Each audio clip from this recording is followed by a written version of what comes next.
Assalamualaikum warahmatullahi wabarakatuh. Perkenalkan, nama saya Siti Maesaro dengan NPM 101211149. Di sini saya akan mempresentasikan tugas evaluasi setengah semester manajemen sumber daya manusia. Yang pertama, apa sih pelatihan dan pengembangan?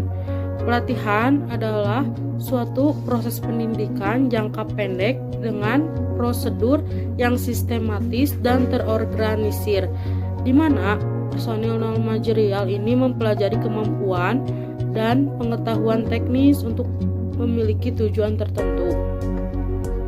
Kemudian ada pengembangan, yang merupakan suatu proses pendidikan jangka panjang dengan prosedur yang sistematis dan terorganisir, di mana personil manajerial mempelajari pengetahuan konseptual dan teoritis untuk tujuan umum. Pengertian ini diutarakan oleh Andre L. Sikula. Kemudian ada contoh soal, jika Anda seorang manajer SDM pada sebuah factory outlet, rancanglah sebuah contoh pelatihan untuk seorang supervisor pemasaran untuk FO Anda dengan poin-poin sebagai berikut. Saya akan menambahkan pelatihan ini yaitu training supervisor marketing, kemudian ada analisis kebutuhan untuk pengembangan supervisor.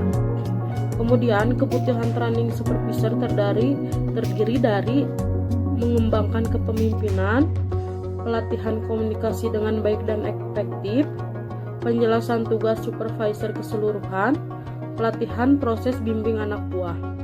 Kemudian ada tujuan pelatihan, yaitu membekali kemampuan dan menciptakan lingkungan kerja yang produktif, lebih memahami aspek-aspek penting supervisor. Kemudian ada mendalami 3 keterampilan utama yang harus dimiliki para supervisor. Yang keempat, mengenali dasar-dasar manajemen dan terampil dalam perencanaan. Kemudian ada masa pelatihan, berlangsung 12 hari selama 36 jam, dilakukan 4 hari per minggu selama 3 minggu. Kemudian ada peserta jumlah 40 orang dalam setahun atau 5 peserta per kelas, pelatih HRD. Kemudian ada waktu dan tempat, tanggal pelatihan 1 sampai 18 November 2022. Untuk waktu pelatihannya pukul 8 sampai pukul 11 waktu Indonesia bagian Barat. Tempat pelatihannya yaitu di Jalan Hotel Santika, Jalan Peta, nomor 176, Pasir Koja, Sukaasi, Bojongloa-Kaler, Bandung, Jawa Barat. Untuk metode pelatihan yang saya lakukan yaitu on the job, demonstrasi, dan studi kasus. Kemudian ada evaluasi. Yang pertama ada reaksi akhir pelatihan dan 5 bulan kemudian, hasil belajar akhir pelatihan kurang lebih 5 dan 10 bulan kemudian, perilaku ada 5 dan 10 bulan kemudian, store result ada 5 dan 10 bulan kemudian, analisis kegunaan ada 15 bulan kemudian, transfer atau penerapan, pelatihan atasan langsung, pekerjaan pencegahan agar tidak kembali ke perilaku lama, yang kemudian rapat mingguan dengan pelatih. Kemudian ada perkiraan biaya perencanaan yaitu sebesar 45 juta rupiah. Kemudian ada perkiraan biaya pelaksana yaitu 200 juta rupiah.